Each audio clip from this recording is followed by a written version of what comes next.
afternoon, distinguished audience. Please, as soon as the Vice Chancellor's discussion comes quickly from the podium, please let's all rise and remain in that posture. Next instruction. Thank you. I will rise now.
We will now read the University National Anthem to be led by the boys.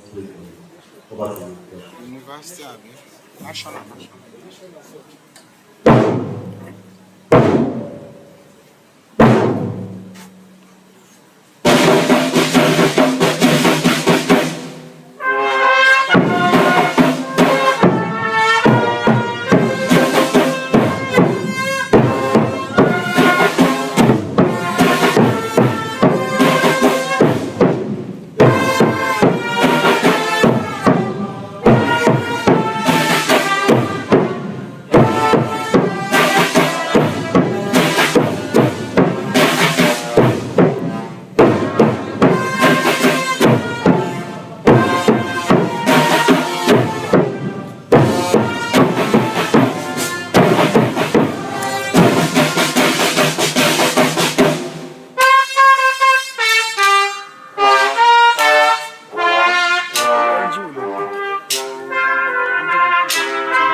On behalf of the Vice Chancellor of the University, Professor Foluke, welcome all of us to this distinctive event, the inaugural lecture of our university.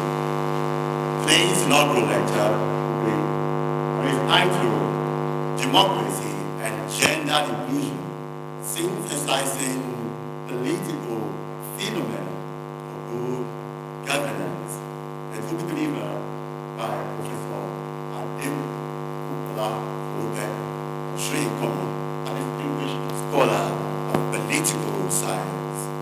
Professor Adebukola Osunyikanmi, the first female professor of political science, National University, of course, the third to present inaugural lecture, succeeding Professor Mary Ashanti, of course, Professor William C. Adebukola. And let me also add that today is our inaugural celebration for the inaugural lecture, as she also marks our 52nd birthday today. Also, I wish you many happy returns of this special day of yours. Congratulations. Distinguished all officers of like universities, deans, faculties, heads of units and departments, and other staffers, and our students, of course, special guests who have come from far and near. Welcome you to Adebukola University campus for the 29th inaugural lecture of the university. Today's inaugural lecture is anticipated to interrogate critical issues vis-a-vis democracy and, of course, good governance, as well as the infusion, if you will, the connection to the gender. And once again, I'd like to welcome all of us. At this inaugural distinguished audience, please put your hands together for our Vice Chancellor, Professor Foluke, today, as he comes up here to present his opening remarks. Mr. Vice Chancellor, sir.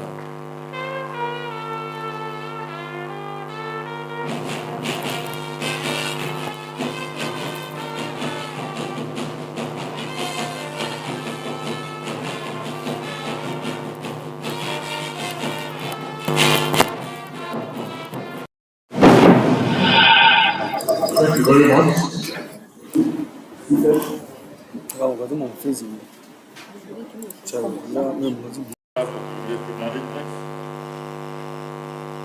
Deans of faculty, directors, heads of department, members of the university community, greatest students, having the Alale of Akumba land, all other dignitaries are present. Professor Osunyikanmi, inaugural lecturer, okay, members of his immediate family, ladies and gentlemen. It is with great pleasure and a deep sense of honor I welcome all distinguished guests, colleagues, students, and friends to the 29th inaugural lecture of Adebukola University. The inaugural lecture tradition in academia represents not only the formal recognition of a professor's status, but also the presentation of their scholarly contributions and research insights to the academic community and society at large. Today's event is indeed a special one as we celebrate the academic accomplishments of Professor Adebukola Foluke Osunyikanmi, distinguished scholar of political science at our university.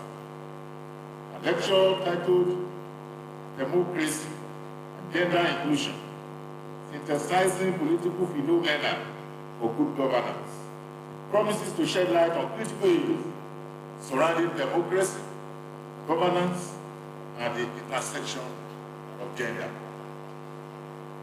Significance of today's lecture cannot be overstated. Professor Osunyikanmi's work in the field of political science has been nothing short of remarkable, and her contributions to academia, policy, and gender studies are widely recognized. Through her extensive research, she has provided innovative perspectives on the vital role of gender inclusion in fostering good governance. This lecture will no doubt offer invaluable insights into these key issues and propose solutions that address contemporary challenges in government. Professor Osunyikanmi's academic journey testament to her commitment to excellence. Now her studies in political science, former Ondo State University, Adebukola, where she earned a bachelor's degree in political science in 1993. This was followed by a master's degree from the University of Ibadan, 1997, and later a second master's degree and a PhD from Adebukola University in 2006 and 2010, respectively.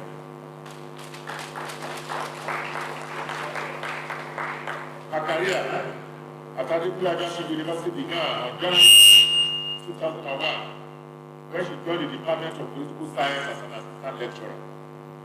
Over the years, through her dedication and scholarly achievements, she steadily rose through the ranks, becoming a professor in 2019. Professor Osunyikanmi has served this university in numerous capacities, over 20 to be precise, including as head of department, director of the Women's Studies and Development Center, member of the University's Day Anniversary Ceremony Organizing Committee, and initiator and editor, Journal of African Women and Gender Studies. Her work has spread beyond our borders, as she has represented the university at conferences across the globe, including the United States of America and the United Arab Emirates.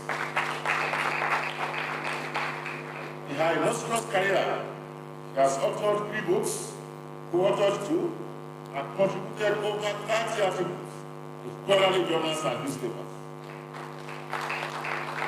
Membership in various professional bodies, including Nigerian Institute of International Affairs, NIA, the South Sociological Association, United States of America, the Gender Studies Association of Nigeria, further underscores her impact on both the academic and professional spheres. Rather, to listen to Professor Osunyikanmi's inaugural lecture today, it is important that we reflect on her journey and draw inspiration from her relentless dedication to scholarship, research, and the promotion of gender equality in political frameworks.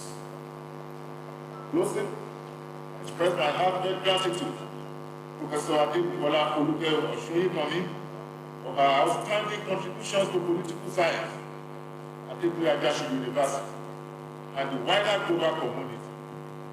As we prepare to travel into her thought-provoking lecture, Democracy and Gender Inclusion, synthesizing political phenomena for good governance, let us open our minds to fresh perspectives and be inspired by her vision and passion. So, gentlemen, I thank you all for being here, share in this important academic occasion. I wish you an enlightening and rewarding experience. Thank you and enjoy the lecture.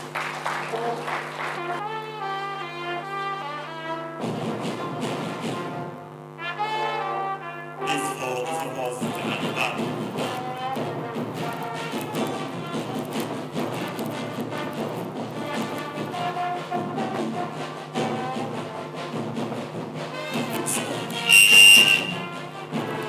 Those seated at the back, please let's move to the side of the hall.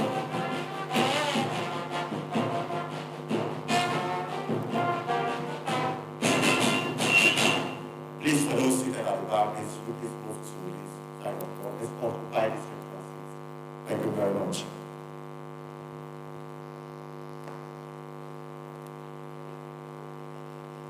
Pro-Chancellor, Vice Chancellor, members of the Governing Council, Deputy Vice Chancellors, Registrar, and other principal officers of the University, Dean of Postgraduate School, Deans of Faculties, erudite professors and scholars, heads of departments, staff and students of Adebukola University, distinguished guests, ladies and gentlemen.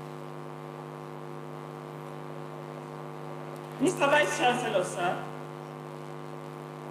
I thank God for enabling me to deliver the 29th inaugural lecture of this university as I celebrate my 52nd birthday today. It is thrilling to note that I am the first female professor of political science in this prestigious university. It is equally interesting that this is the third inaugural lecture to be delivered by a female professor. I thank Mr. Vice Chancellor for giving me the platform to deliver this lecture. I will not take your kindness for granted. I will begin this inaugural lecture with a reflection on my relationship with political science. My interest in political science began as a result of my curiosity to understand why countries had different types of leaders and governments. I had an enlightening conversation with my eldest brother, who is here seated today, Mr. Adebukola, who was studying banking and finance in the university then.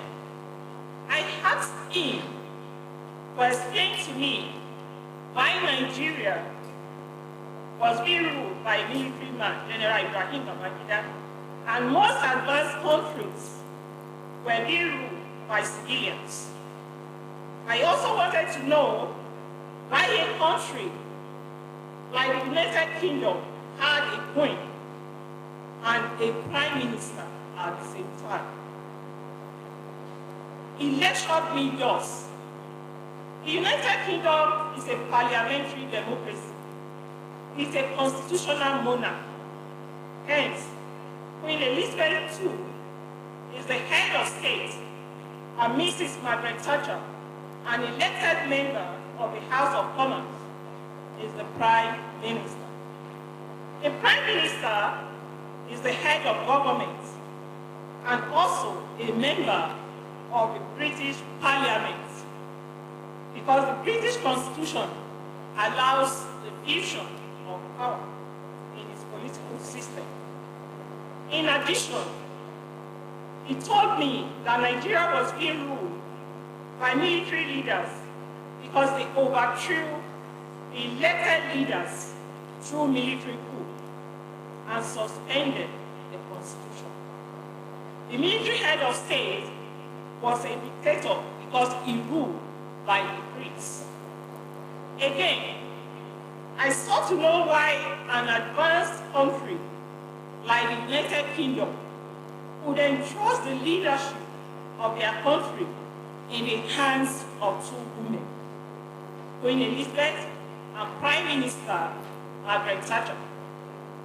Why such arrangement was not possible in this part of the world.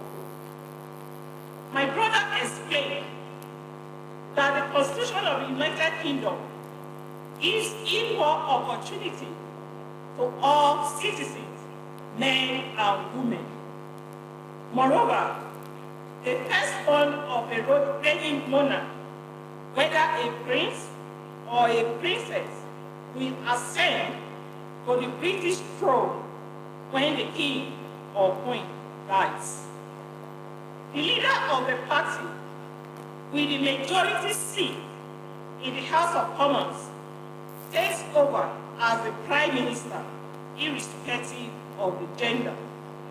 After this lecture, I asked him about the course that I could study in the university to gain a deep understanding of domestic political systems and international relations. He replied, political science.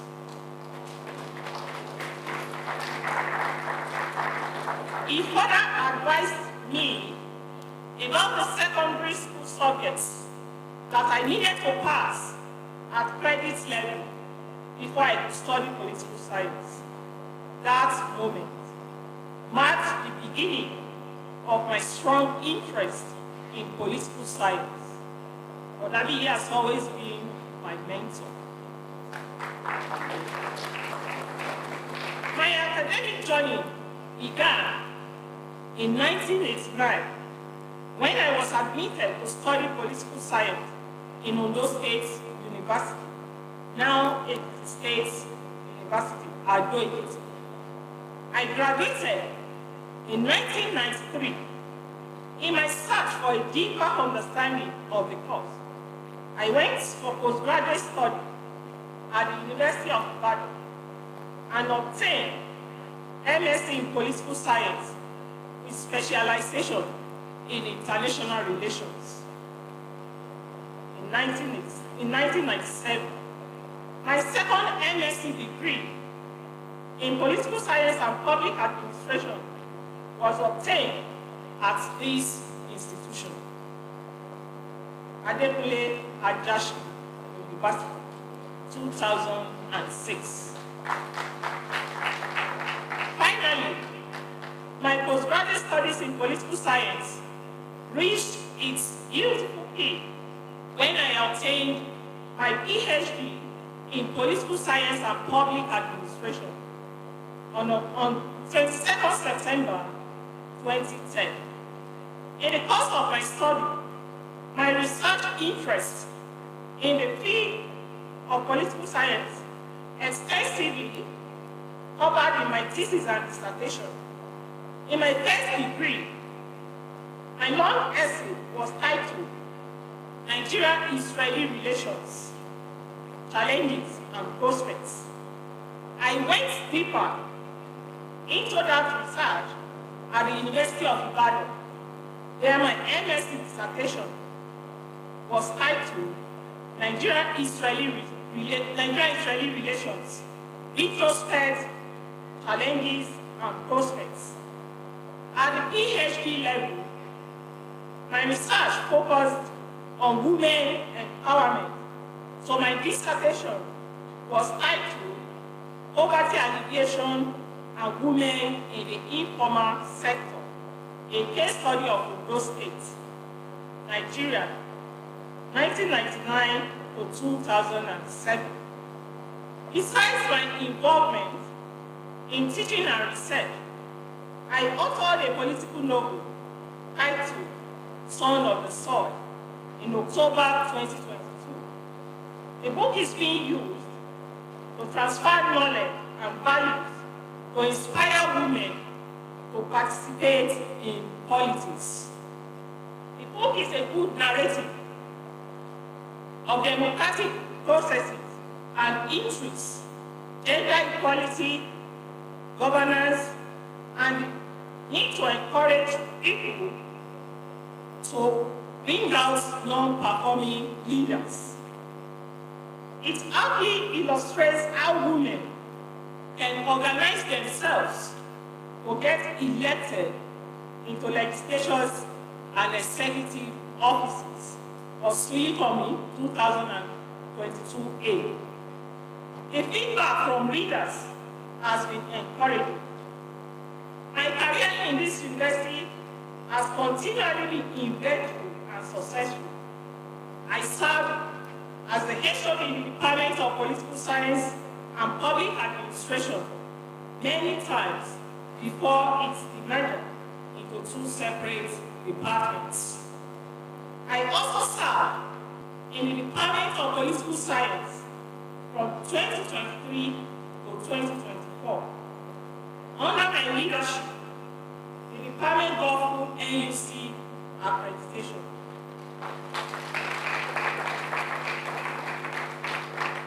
Earlier, I served as the chancellor, as rector. Earlier, as I served as the director, Women's Studies and Development Center from 2021 to 2023. Mr. Vice Chancellor, sir, thank you for the privilege. I promise to continue working for the progress of our great university.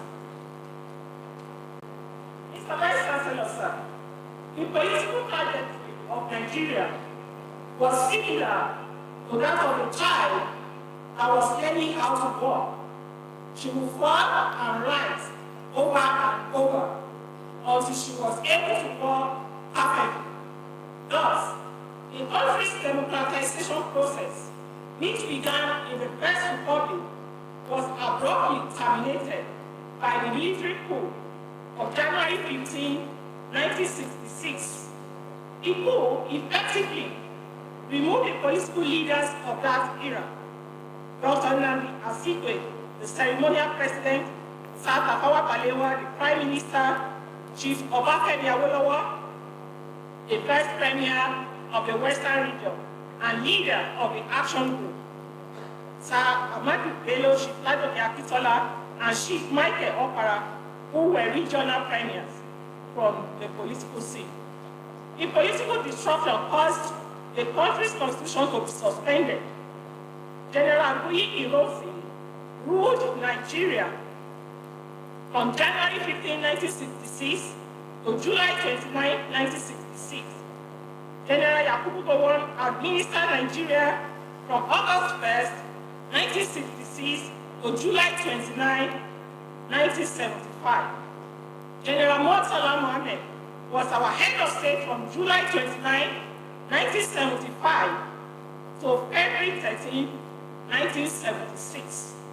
And General Olusegun Obasanjo completed the first phase of military rule from February 13, 1976 to October 1st, 1979, when he relinquished power to a democratically elected president. The election of President Shagari and other political office holders in October 1979 gave birth to the Second Republic. The maladministration and corruption of the political leaders, as well as the inordinate ambition of our military officers, led to the collapse of the Second Republic on October 31st, 1983, annual 2024. The Fourth Republic commenced on May 29, 1999, when Chief Olusegun Obasanjo took the oath of office as the President of Nigeria. The governors of all the 36 states were also sworn in, annual 2024. Federal and state legislators who won their elections also began their legislative duties. In spite of noticeable imperfections, the Fourth Republic is now Nigeria's longest relationship with democracy. Mr. Vice Chancellor, sir, can we say that Nigeria is a true democracy as it has had an uninterrupted democratic rule for 25 years? Superficially, Nigeria is a democracy because it has a federal constitution like that of the United States. It is led by an elected president. Quadrennial elections are being held consistently since 1999. It has a bicameral National Assembly, which comprises the Senate and House of Representatives, and a judiciary headed by the Chief Justice of Nigeria. Nevertheless, the declining participation of its people in the electoral process, the corruption of political leaders, electoral frauds, weaknesses of democratic institutions, and increasing civil liberties have impaired the status of Nigeria as a true democracy. Hoffman and Wallace, 2022. Mr. Vice Chancellor, sir, the aim of this inaugural lecture is to help strengthen democracy as a system of government in Nigeria through equal participation of male and female citizens, fortify democratic institutions, entrench civil liberties, and promote good governance.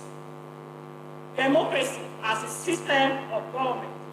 Foluke 2024 states that democracy as a system of government allows citizens to decide who governs them and how they should be governed.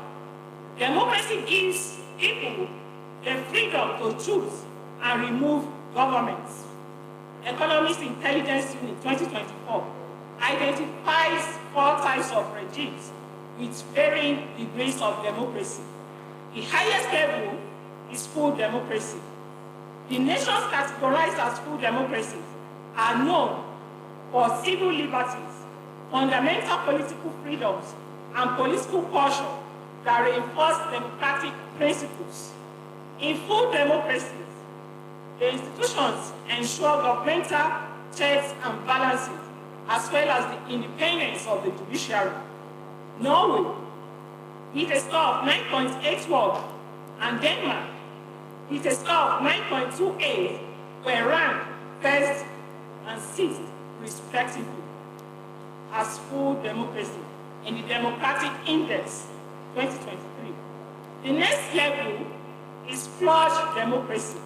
In flawed democracies, there are free and fair elections, although civil liberties are honored, but there are instances of attacks on critics and political opposition. Media freedom is also undermined. The nations in this category have lower level of political participation, underdeveloped political culture, and some challenges with governance. Botswana, with a score of 7.73, and Ghana, with a score of 6.30, were ranked 33rd and 65th, respectively. There are examples of flawed democracies. The third category has the least degree of democracy. It is classified as a hybrid regime. In hybrid regimes, the nations are known for regular electoral frauds, hence they are not true democracies. Corruption, wrong application of the rule of law, incessant pressure on the media, and non-independent judiciary are common occurrences. It is worth mentioning that the political participation is discouragingly low, while the political culture impedes democracy. Consequently, governance is suboptimal and less effective. Kenya, with a score of 5.05, and Nigeria, with a score of 4.23, were ranked 92nd and 104th, respectively. Here are examples of countries with the least level of democracy, hence they are classified as hybrid regimes. The last category is described as an authoritarian regime. In an authoritarian regime, political pluralism is not allowed. Such regimes are common in countries which have dictators or absolute monarchs. In few cases, when they have institutions of democracy, there are infringements that limit their powers. The nations are characterized by their views of civil liberties, sham elections, media run by the state, and associates of the ruling class, and non-independence of the judiciary. There is widespread persecution of citizens who criticize the government. Ethiopia, with a score of 3.37, and Egypt, with a score of 2.93, were ranked 116th and 127th, respectively, in the Democratic Index 2023. Their regimes are appropriately categorized as authoritarian. The implications of this analysis in our context is that Nigeria's democracy is affected by quadriplegic challenges, leaders without vision, blind followers, weak institutions, and corrupt electoral process. Osunyikanmi, 2022b. Table 1 shows the democratic index of 2023. Democracy and development. Mr. Vice Chancellor, sir, the following questions always arise concerning the impact of democracy on development. Does democracy lead to development? Can democracy as a system of government automatically transform an underdeveloped country into a developed one? Is there a nexus between democracy and development? Foluke et al. 2000 suggests that there is no evidence of a strong connection between democracy and development. In their study, they did not find a direct relationship between a country's regime and the growth of its national income. Whereas, Foluke et al. 2000 found no connection between democracy and development. Other scholars confirm the correlation between the two concepts. According to International IDEA 2013, a strong democracy and effective institutions are catalysts for development. In a democracy, citizens are free to control policy choices and hold state institutions accountable for their implementation. A true democratic country that has a strong tradition of rule of law usually records rapid advances in development outcomes. The sanctity of contracts and the protection of intellectual property would facilitate its development. Adebukola and Robinson, 2013, agree that the existence of democratic and economic institutions underlies economic success. In contrast, the lack of such institutions leads to economic growth. They illustrated their assertions with the two Koreas, which are culturally homogeneous. The people of South Korea are very rich, while the people of North Korea are very poor. North Korea is under an authoritarian regime, so it lacks democratic institutions. South Korea, on the other hand, is a democracy. It has a strong institutions, rewards innovation, and allows its people to explore economic opportunities. The regime in South Korea is repressive and inhibits freedom. Furthermore, Eden et al. 2008 find a strong relationship between democracy and development. According to them, development is connected to the quality of governance in a country across the following domains: political society, government effectiveness, bureaucratic quality, economic society, and the judiciary. They noted that good governance, made possible by democracy, was the backbone for development. They concluded that democracy was indeed pivotal to development. The essence of gender inclusion. Democracies thrive when all citizens, men and women, have an equal opportunity of being elected into the executive and legislative arms of government. However, studies have revealed that women are underrepresented in the democratic governments of many countries, including Nigeria. This is well illustrated by the Global Gender Gap Index, which benchmarks gender parity across 146 countries. The index is presented on a scale of 0 to 1 or 0 to 100%.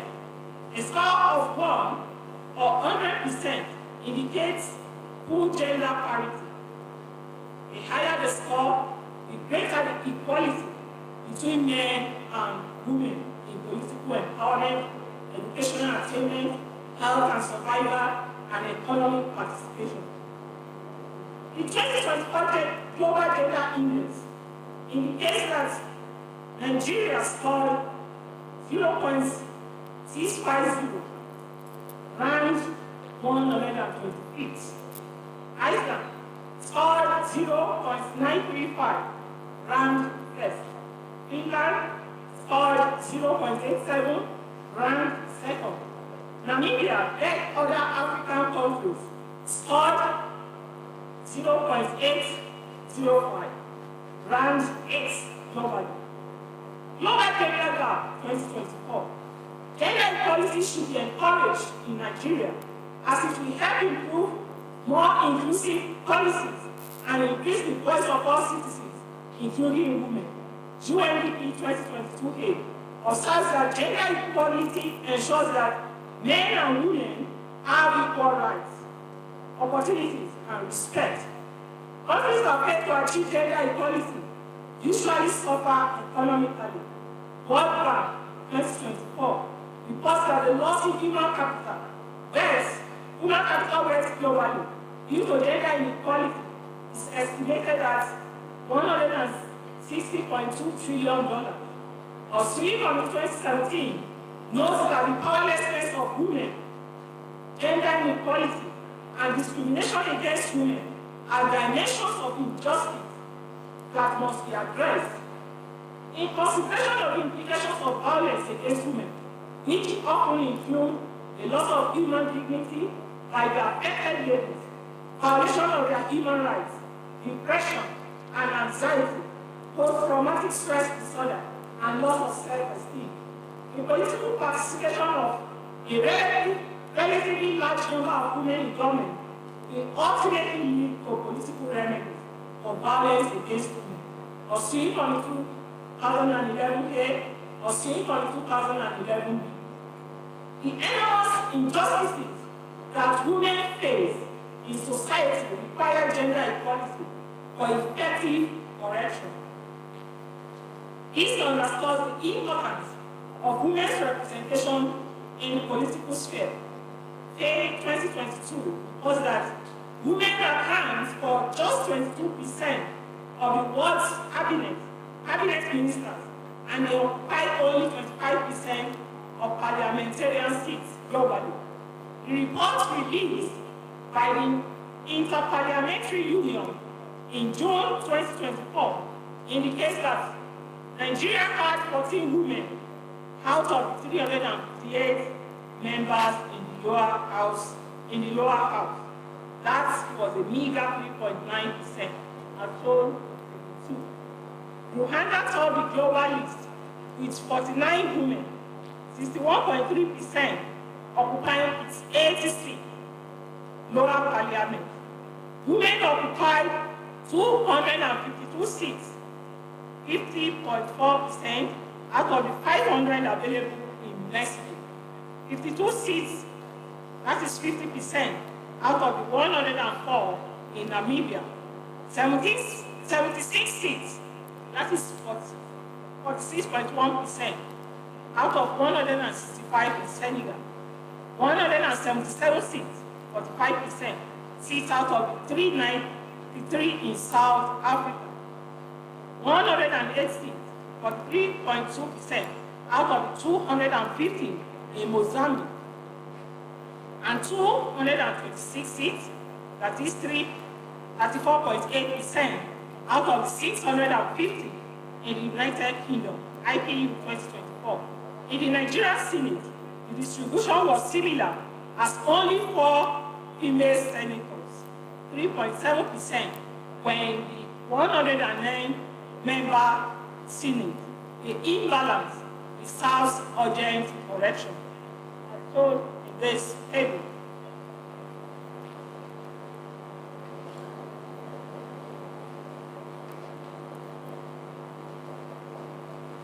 Women have a predisposition to give priority to social care challenges that their male counterparts easily ignore.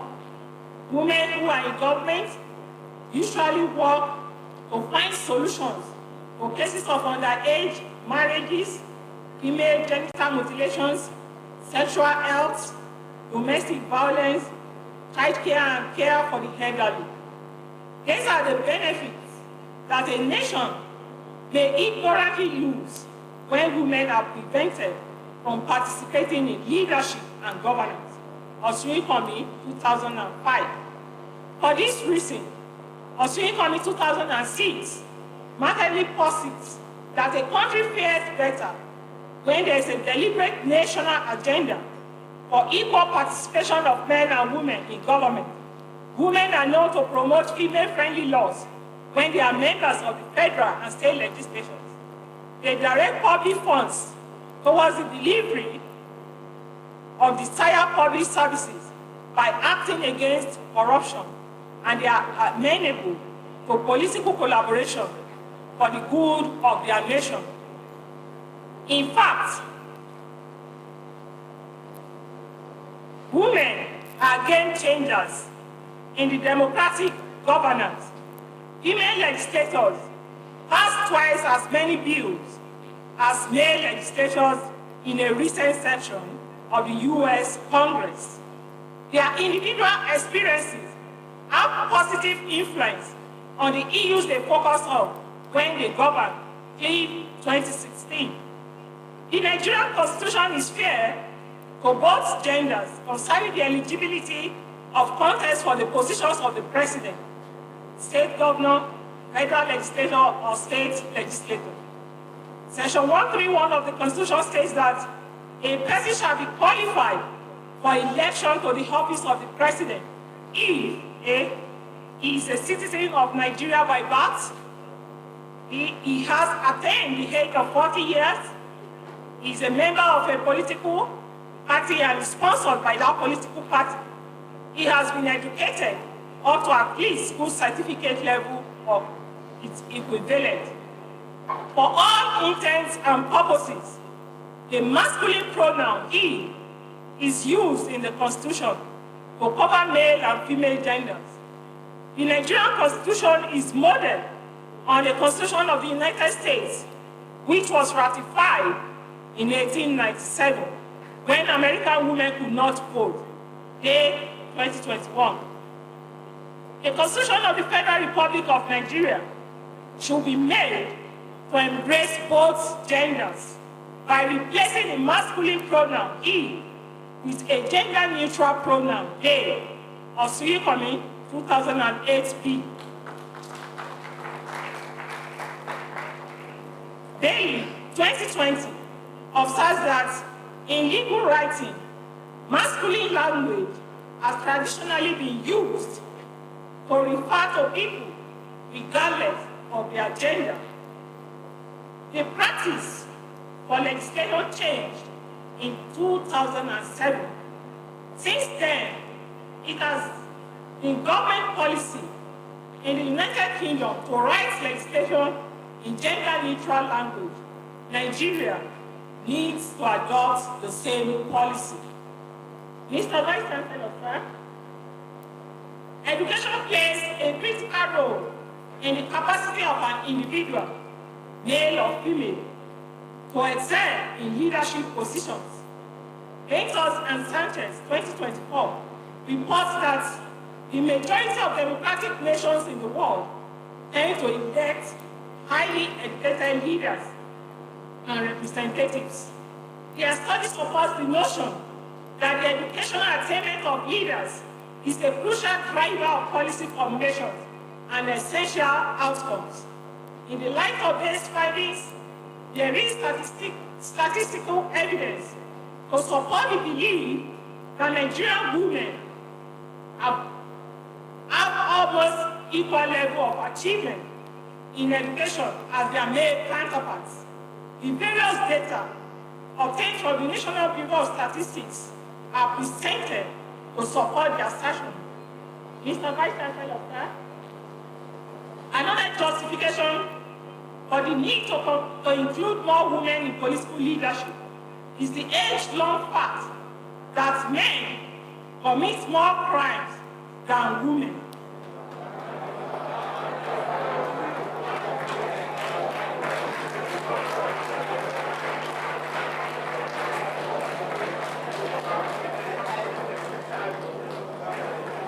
Again, various statistics obtained from the National Bureau of Statistics confirm that men are more perpetrators of felonious acts than women. According to NBS National Bureau of Statistics 2021, the ratio of women to men convicted for economic crime was 1 to 101 in 2017, 1 to 104 in 2018, and 13 to 145 in 2019. While 34 males were convicted for financial crimes in 2017, only 2 females were convicted. 58 males were convicted for financial crimes in 2018 against 5 females that were convicted, whereas 48 males were convicted for financial crimes in 2019, but no female was convicted.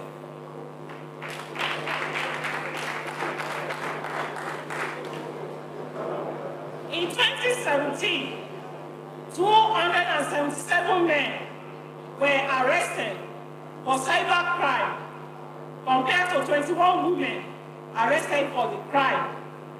In 2018, 319 men were arrested, while 48 women were arrested. In 2019, 878 men were arrested, relative to 73 women arrested.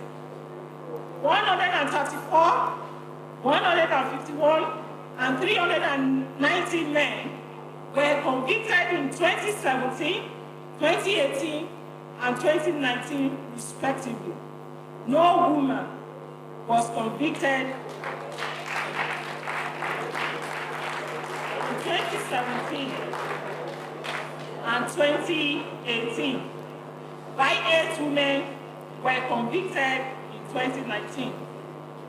More men have a higher record of drug-related crimes than women. Over 90% of the people arrested for drug-related crimes in 2017, 2018, and 2019 were men. Women accounted for less than 10% of the drug-related criminals arrested throughout the 3 years. The National Bureau of Statistics 2021 reports that 9 out of 10 persons admitted into the Nigerian prisons were men. 94.89% of the people admitted into prisons in 2018 were men, against 5.11% who were women. Men accounted for 95.03% in 2019 compared to 4.97% recorded for women, and 95.10% of those admitted into prisons in 2020 were men, relative to 4.9% who were women. NBS 2021. The statistics are consistent with the established pattern that men commit more criminal acts than women. Men are more prone to commit crimes because they have lower self-control than women.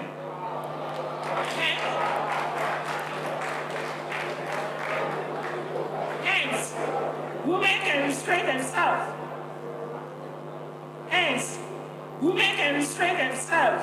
From seeking immediate gratifications and avoid the negative consequences of crime. Test Healing and Pasco, 2013. It is apparent that the majority of women have integrity and the capacity to transform public institutions into islands of integrity if they are allowed to have equal opportunities in the political space. The need for good governance. UNDP 2018 defines governance as the system of values, policies, and institutions by which a society manages its economic, political, and social affairs through interactions within and among the state, civil society, and private sector.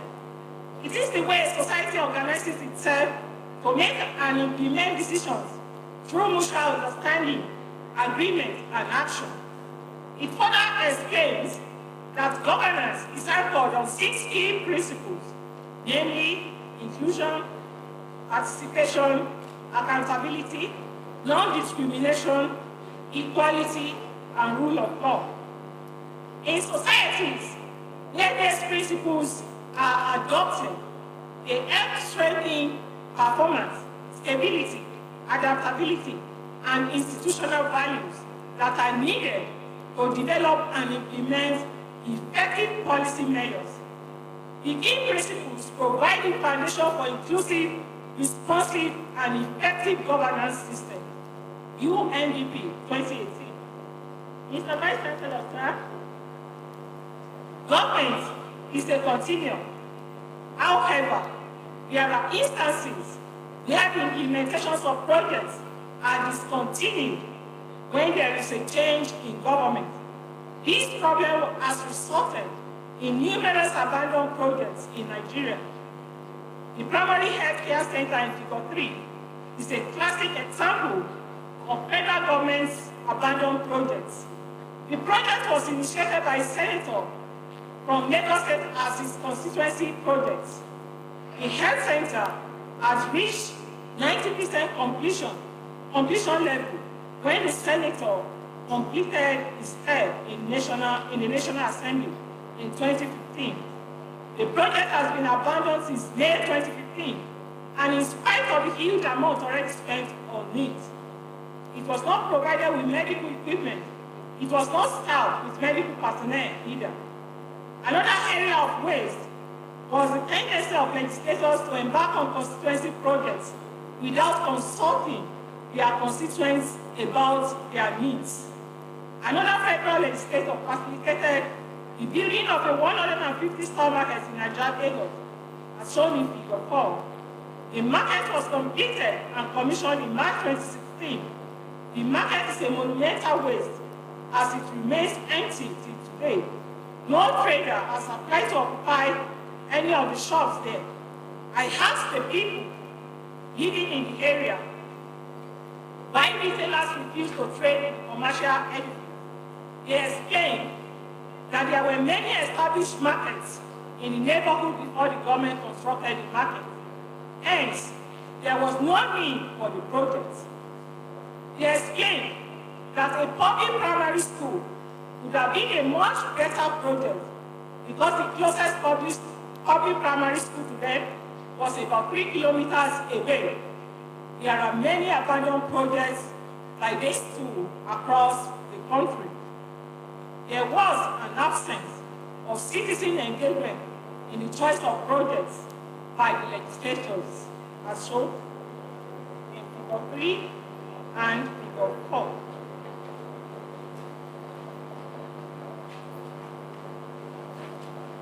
Development outcomes in Nigeria. Mr. Vice Chancellor, regional and globally comparable statistics were used to assess development outcomes in Nigeria. World Bank Group 2024 SIP emphasizes that World Bank development indicators to cover issues such as poverty and inequality, health, education, nutrition, mortality, jobs and unemployment, gender and social protection of the people, the economy, especially gross domestic product, GDP, and GDP per capita, energy and environmental issues. Peace is vital to political stability, growth and development. Sustainable Development Goal 16 seeks to achieve peace, justice, and strong institutions in all countries of the world. United Nations 2019, the Global Peace Index was used to evaluate the level of peace in Nigeria, as shown in Table 5. A country needs peace for the attainment of social cohesion and economic progress. The absence of peace as a result of insurgency and violence can inhibit education of citizens and growth of the economy. In our research, Osunyikanmi and AAUA 2017, we argued that a country needed peace for the attainment of social cohesion and economic progress. The absence of peace as a result of insurgency and violence, for instance, can inhibit the education of citizens and growth of the economy. Analyzing the impacts of Boko Haram in the insurgency in the northeastern part of Nigeria, Osunyikanmi and AAUA 2017 found out that there was a huge age reduction in the number of female children that went to school in that region. The Institute of Economics and Peace 2024 defines peace as the absence of hostility and violence in a country. It measures the relative position of peacefulness across nations and produces the Global Peace Index annually across 163 countries. The lower the score assigned to a nation, the higher is the level of peacefulness and vice versa. Nigeria was ranked 144th out of the 163 countries in 2023. The country's low level of peacefulness deteriorated in 2024 as it was ranked 147th, while Iceland and Ireland are the most peaceful countries in the world. Nigeria remains one of the least peaceful countries. Peace is a crucial factor in the achievement of political stability and national prosperity. Osunyikanmi 2019 emphasizes the point that the Nigerian Federation, as it is presently constituted, has not imbibed the principles of peaceful coexistence. I argue that intra-ethnic peace was necessary for Nigeria to experience inter-ethnic peaceful coexistence in all its federating ethnic groups. Poverty rate. Mr. Vice Chancellor, according to the World Bank 2024b, Nigeria has the second largest population of poor people in the world. The country that has the largest number of poor people is India, which accounts for 40% of global poverty, down to health 2022. According to Osunyikanmi 2004A, Osunyikanmi 2004B, and Osunyikanmi 2014, poverty is harmful to society as empirical studies have indicated it as a major cause of child labor, terrorism, malnutrition, and lack of social well-being. For the government, the best solutions to poverty include the provision of good education for the people, especially the girl child, improvement of nutrition for children, provision of primary health care for all citizens, and the empowerment of female citizens, Osunyikanmi 2004b. The elimination of poverty is very important because it is Sustainable Development Goal 1. The United Nations mandates all nations to end poverty in all its forms by 2030, United Nations 2019. Mr. Vice Chancellor, sir, this inaugural lecture examines the positive impact that gender inclusion could have on democracy, how good governance could lead to better development outcomes, and how Nigeria has performed in its drive towards full democracy, gender parity in all arms of government, and the level of its success in different areas of development. Democracy is a popular system of government which allows the people to choose who governs them and determine how they should be governed. Unsurprisingly, Nigeria is not yet a full democracy. Gender inclusion is germane to democracy. A democratic nation thrives when its men and women have an equal opportunity of being elected into the executive and legislative arms of government. Good governance accelerates development.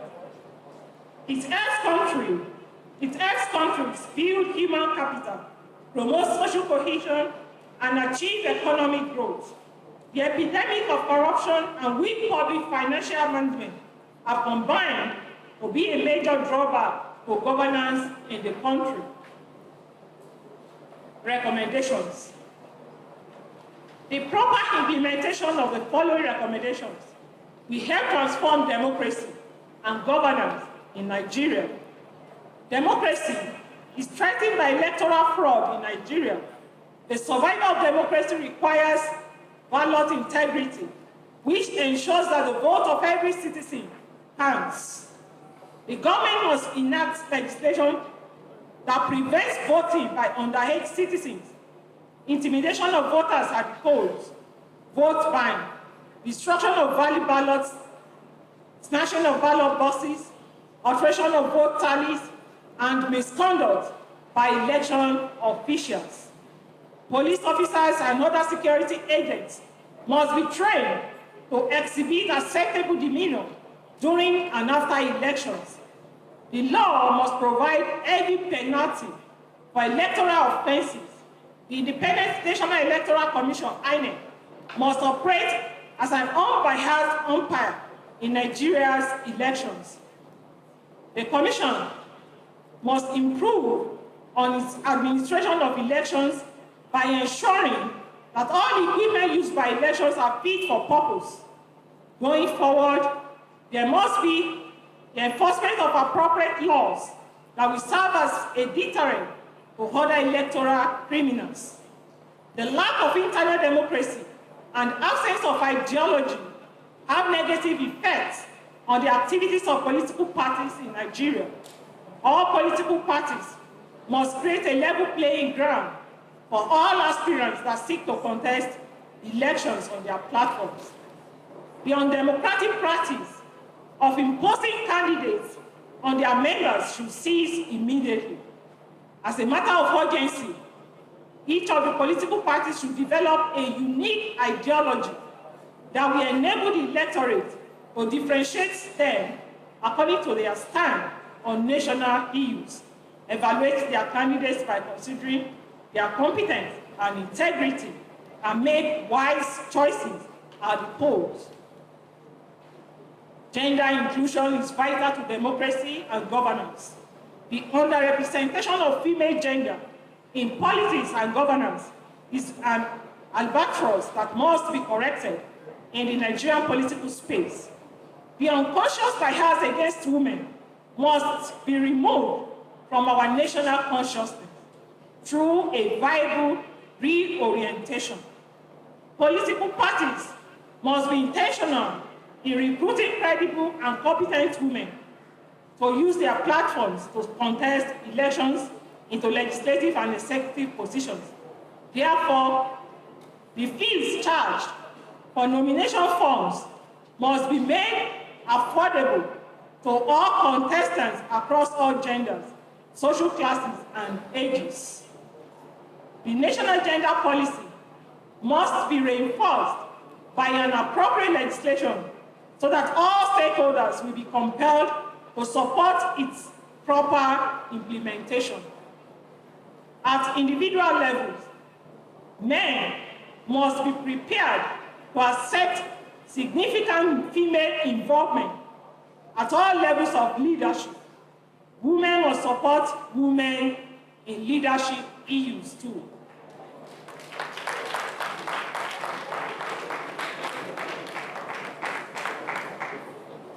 The failure of the judiciary to perform its constitutional role properly is another challenge that is inhibiting democracy in Nigeria. The judiciary must be reformed to ensure public credibility of the judges and magistrates. There must be a searchlight on judicial officers who subvert justice because of the bribes they take from litigants. Try and jail them. The appointment of judges must be based on merit and not political influence or cronyism. It is time the Nigerian government computerized case files in all the courts in Nigeria. The computerization We prevent court staff from hiding case files, and the time wasted in arriving at the judicial decisions will be substantially reduced. The Nigerian Bar Association should start identifying and debarring lawyers who facilitate bribes for judges from legal practice. When these corrective measures are intensified, sanity will be restored to the justice system. There must be concerted efforts to stop corruption in Nigeria. Fraudulent practices have a damaging effect on public administration and governance. The Independent Corrupt Practices Commission, ICPC, and the Economic and Financial Crimes Commission, EFCC, established in 2003 respectively, have had some successes in the fight against corruption. However, there is a need for the agencies to step up the war against corrupt public officials to enable Nigeria to accelerate its development processes. In view of the foregoing, Nigeria must enact the Unexplained Wealth Law after the type that is operative in the United Kingdom. The Unexplained Wealth Law will enable the court to issue unexplained wealth order to investigative officers in ICPC and EFCC so they can investigate a politically exposed person or any public official who is suspected to have acquired assets from proceeds of corruption. There will be sufficient grounds for such investigations if the legitimate income of the respondent is not sufficient to obtain the assets. Such assets will be confiscated by the government if the affected public official fails to explain the sources of the wealth. This approach will be effective in curbing corrupt practices in government. The National Assembly must enact a law against wasteful spending in government. There must also be a ceiling beyond which the federal or state governments should not be allowed to borrow funds from foreign creditors. As regards the constituency projects sponsored by members of the National Assembly, it has become imperative for the legislators to adopt citizen engagement to help them decide the projects to be executed. The participation of citizens as end users in identifying the projects required in their communities will help stop cases where unwanted projects are executed and abandoned. Nigeria is making efforts towards achieving the 17 Sustainable Development Goals, SDGs. The federal government must organize regular capacity building workshops for public officers in the ministries, departments, and agencies for the effective implementation of the Sustainable Development Goals. Today is just 6 years away from 2030, which is expected to close the implementation of SDGs. There must be a retooling of the nation's policy-making framework and bureaucracy to spur the desired development outcomes. Conclusion. Mr. Vice Chancellor, sir, democracy is widely acclaimed to be the best form of government. It gives the people the power to choose the leaders they want and the constitutional power to remove the leaders that underperform. Democracy has shown to achieve better outcomes where women are well represented in government and public institutions. Hence, gender inclusion is an integral part of a well-sustained democracy. The capacity of a nation to organize free and fair elections is vital to the continuity and survival of democracy. The existence of an independent judiciary which cannot succumb to political influence or financial inducements is also critical to the success of democracy. Appreciation. According to SU 2016, you can't achieve goals without the right support. I have been able to excel in life because of the right support I've been getting from God and fellow human beings. I thank the Almighty God for always supporting and nurturing me for success in my academic endeavors. My special appreciation goes to my highly esteemed Vice Chancellor, Professor Foluke, for his leadership impact on me. Your prayer that there will be light at the end of the tunnel for me towards preparing to deliver my inaugural lecture today. May God continue to remember you and your beautiful wife, our First Lady in the University, Chief Mrs. Adebukola.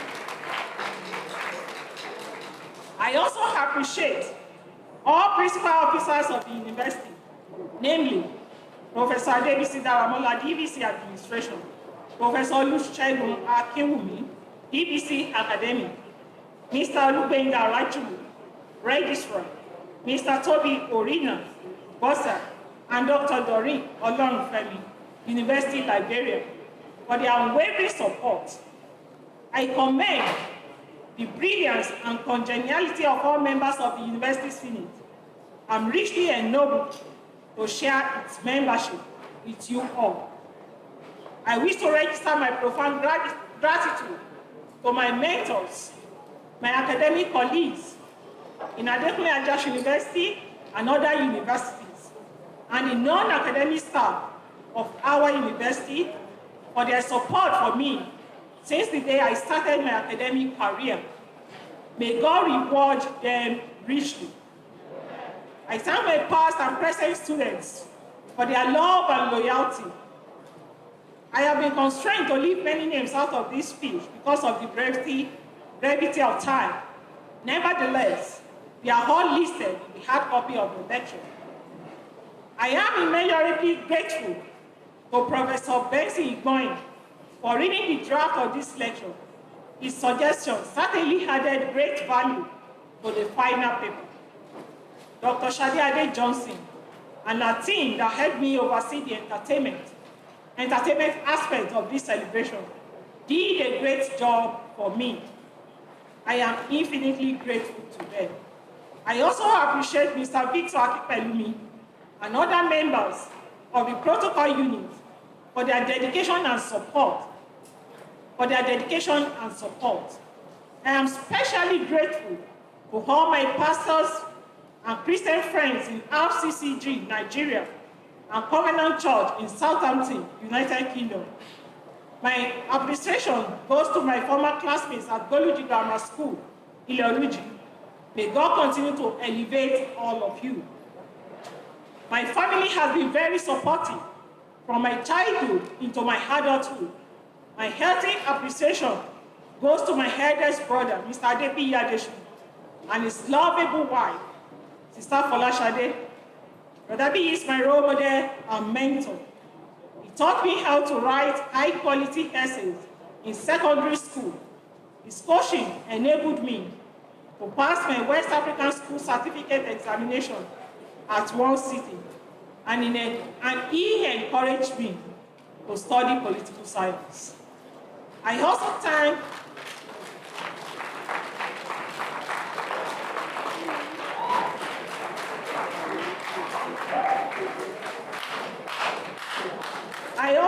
my immediate elder brother, Engineer Adekoye Adeshuyi, and his nice wife, Mrs. Folashade Adeshuyi, for their immeasurable love and commitment to my progress. And my deep gratitude goes to my younger sister, Mrs. Adenyinka Oyewole, for her consistent support. May God bless them all. I also wish to thank my nephews and nieces for their love. Ademayowa Adeshuyi, Adebanjo Adeshuyi, Mololuwa Adeshuyi, Enoch Adeshuyi, and Ayomide Oyewole. May the Lord bless and keep them. My daddy, the late Pa Oluyemi Adeshuyi, was an avid lover of quality education and an embodiment of integrity. He desired to witness my elevation to the position of a professor. However, he departed this world before it happened. May his adorable soul continue to rest in peace. To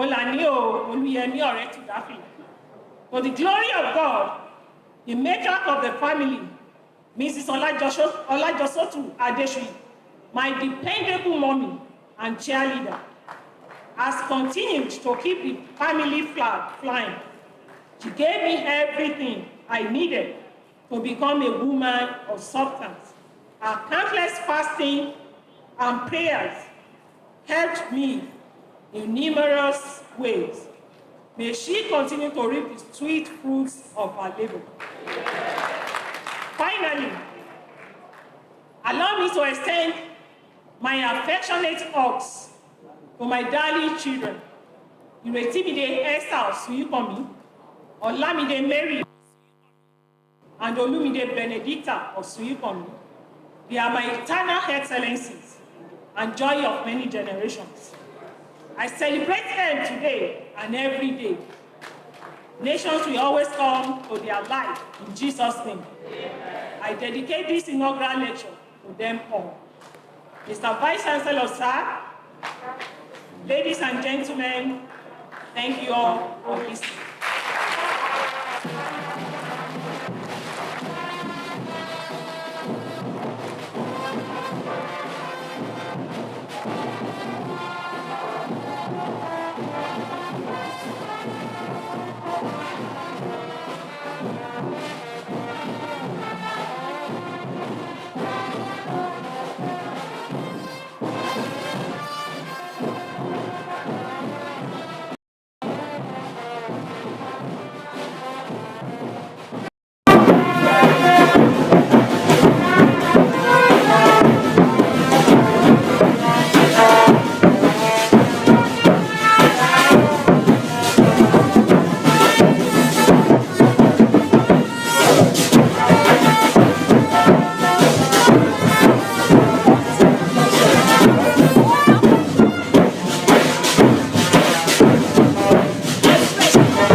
We are all listening to the 29th inaugural lecture of this university titled Democracy and Gender Inclusion, synthesizing political phenomena of good governance. Delivered by Professor Adebukola, Osunyikanmi. People can get on with that. Thank you very much. We all agree believe that the activity of some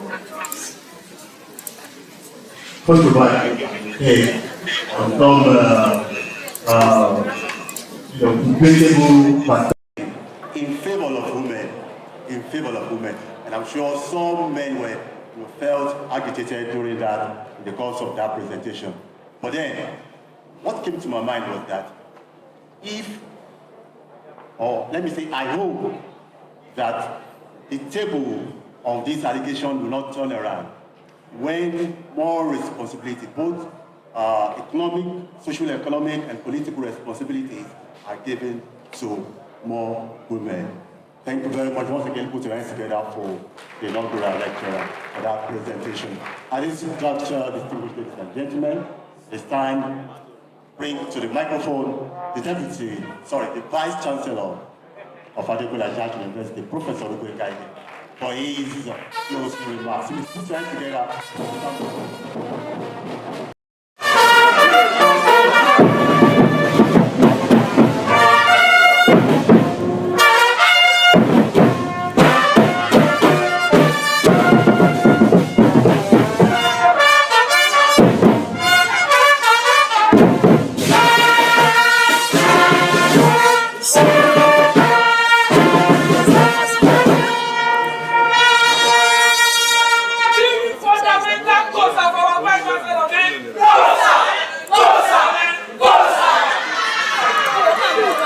President Nigeria said, one goes up for you. Thank you very much.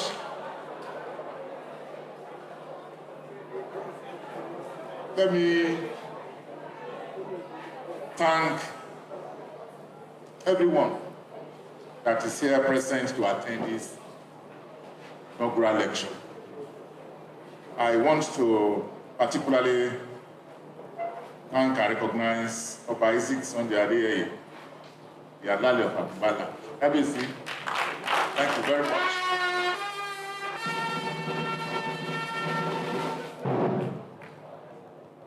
We value your attending all our programs. I said it at a function recently. I can't really remember that function, but very, very recently, where I put on record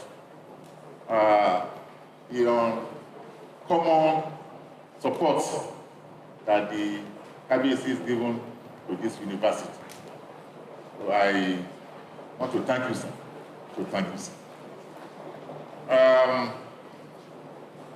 Mr. and Mrs.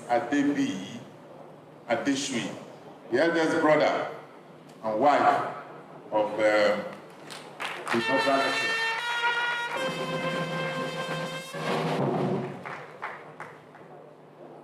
We want to especially thank you for putting her on this noble path. Yes. You told her from the outset that she's going to be a political scientist. And today, that has manifested. Thank you so much. Mrs. Kennedy Adebukola, the inaugural lecturer's childhood friend, is also here.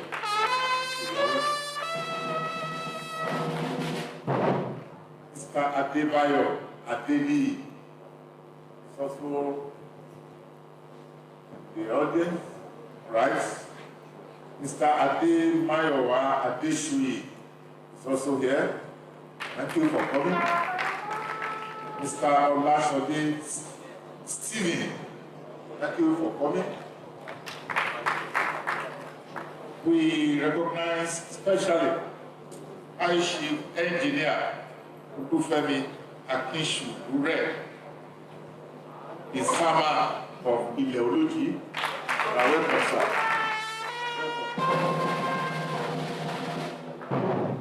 We particularly recognize High Chief Adewale Akinfolani, the Sachere of Ileology too.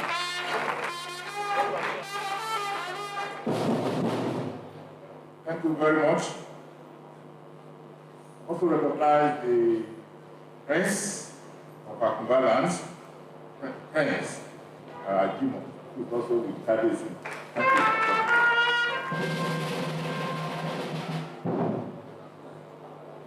The former Deputy Vice Chancellor, Professor Oyebade Francis, thank you for coming, sir. Thank you.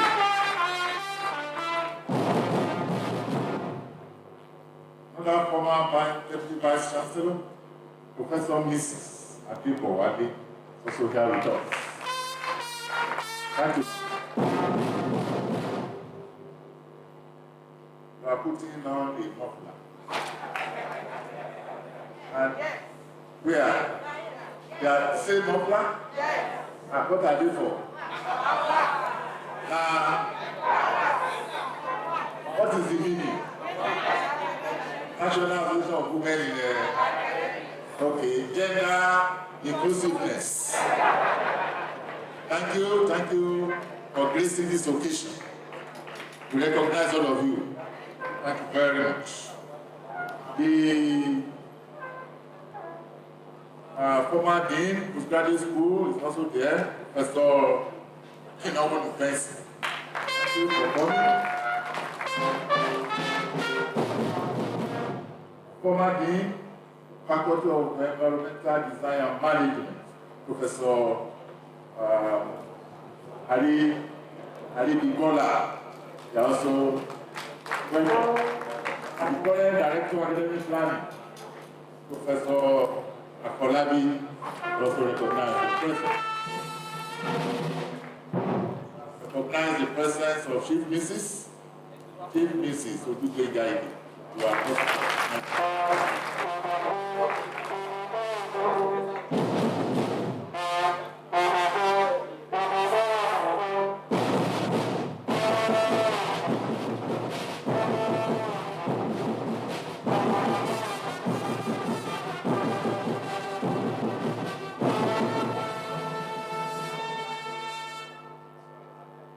gender inequality.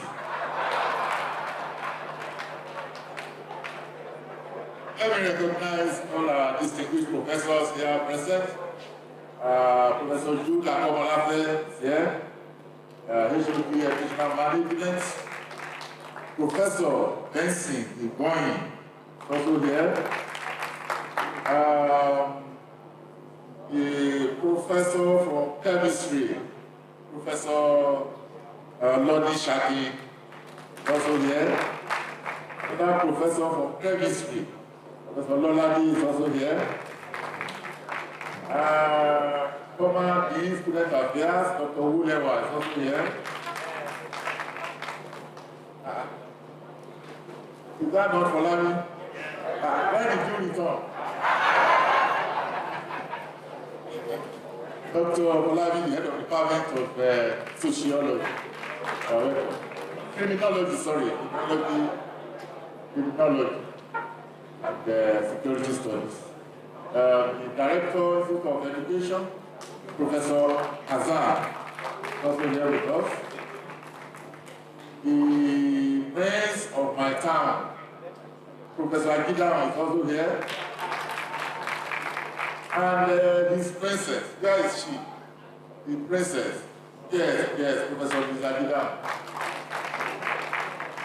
When the current king in my town lives, that is the next king.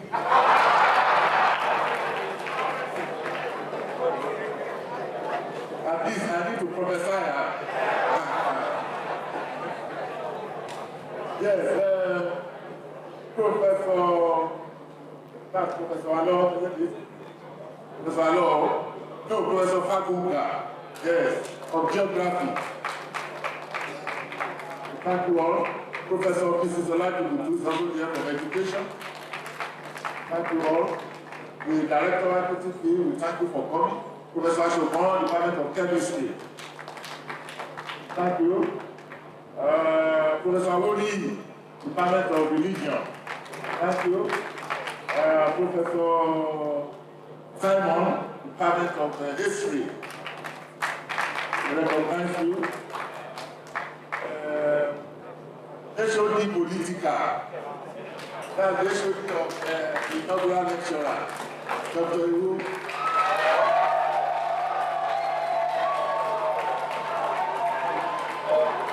Thank you very much. And also thank all our aides of faculty, they are present, our directors, everybody that are present. I appreciate all of you. This is the 29th inaugural lecture. The 30th will soon be here in November. And that will be delivered by our Deputy Vice Chancellor Administration.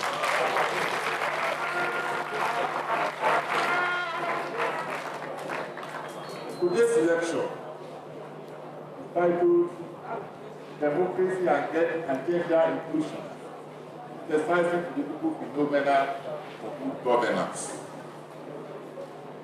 But for me, everything that Professor Osunyikanmi has said is on democracy and contemporary issues in Nigeria. Everything. So she delivered not only an inaugural lecture, but also EOS 800 lecture on democracy. So I want to thank you. I agree with everything that she said. Everything. Particularly about Nigeria, where we have leaders without vision. Very, very practical. Where we have blind followers, based on ethnicity, based on religion. Here we have weak institutions who cannot stand up for what is right. And then very corrupt electoral processes. These are contemporary issues in Nigeria, and she provides solutions to them. I want to thank you for this lecture.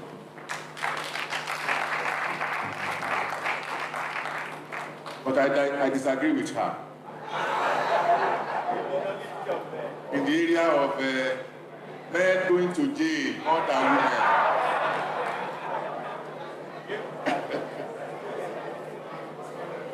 You know, why many women were not investigated is because people already believe that they cannot do it.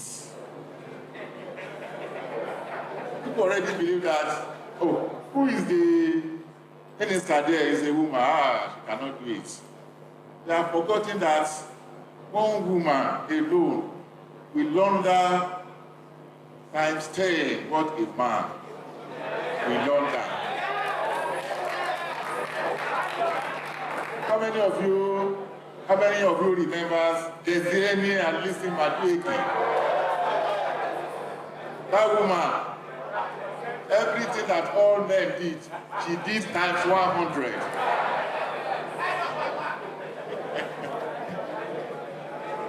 Do you know Mrs. Hebrew? Do you know Mrs. Hebrew?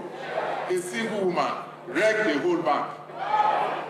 So, it is neither here nor there.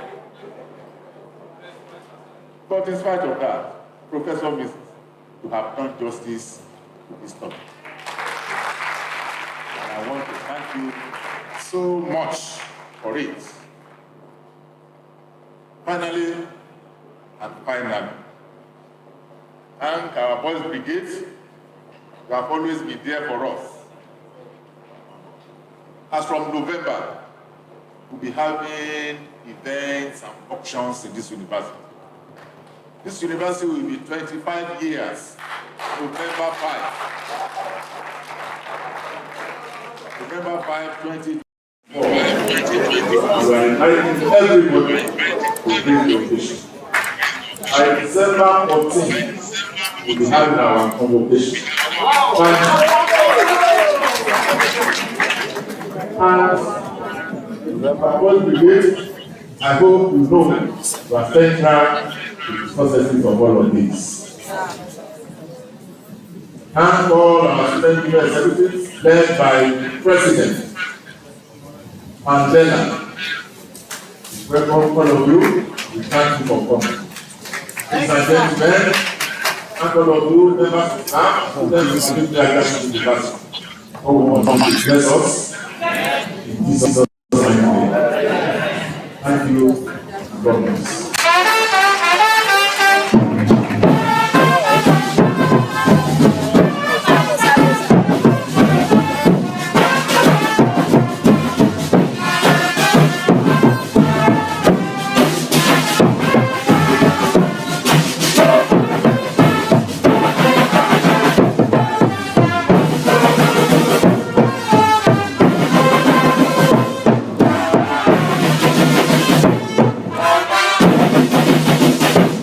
Thank you very much. Distinguished audience, your home and dry and proudly inaugural lecture tonight. We will take the AAUA national anthem respectively while we get standing after that to allow Vice Chancellor to lead the podium in the order.